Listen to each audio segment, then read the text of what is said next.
Europe Midi, écoutez le monde changer. Fabienne Lemoyle. Et direction la route du Tour de France avec une étape qui s'annonce corsée aujourd'hui, 9e étape du Tour, 2e dans les Alpes, 145 km entre Cluse et Tignes, une météo qui s'annonce capricieuse. Et d'ailleurs, Axel May, ils sont déjà 2 à avoir décidé de jeter l'éponge avant même le départ. Oui, notamment Primož Roglič. Alors Primož Roglič, c'est quand même ce Slovène qui se voyait remporter le Tour de France l'année dernière avant de le perdre à la veille de l'arrivée des Champs-Élysées. Hier, Primož Roglič, il était en difficulté, arrivé avec 35 minutes de retard avec le groupe des sprinteurs, le groupe Eto, donc c'est absolument pas normal pour lui. La veille, il avait déjà perdu 9 minutes sur le vainqueur de l'étape. En fait, il souffre depuis la 3e étape en Bretagne d'une chute. Il était tombé tout seul, vraiment brûlé sur une partie du corps. Il s'était même surnommé la momie tellement il avait de pansements.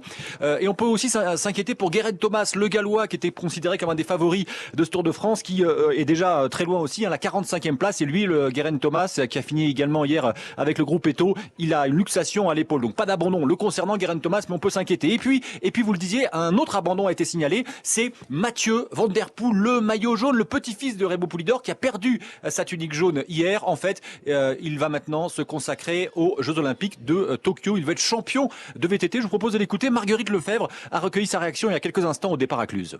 Oui, on a pris la décision avec l'équipe ce matin de ne pas prendre le départ. Et c'était pas une décision facile, mais les Jeux Olympiques, c'est déjà un rêve de moi. Ouais, je pense que je ne vais pas avoir aucun regret. C'était mon premier grand tour.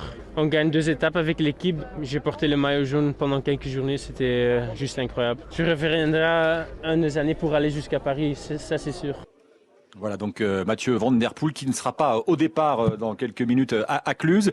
Et puis vous le disiez Fabienne, étape compliquée avec notamment le col du Pré hors catégorie et puis l'arrivée ici à Tignes. Alors il ne pleut pas pour l'instant mais il fait déjà bien froid, température ressentie 12 degrés environ et en haut des cols il paraît qu'il fait même 4 degrés.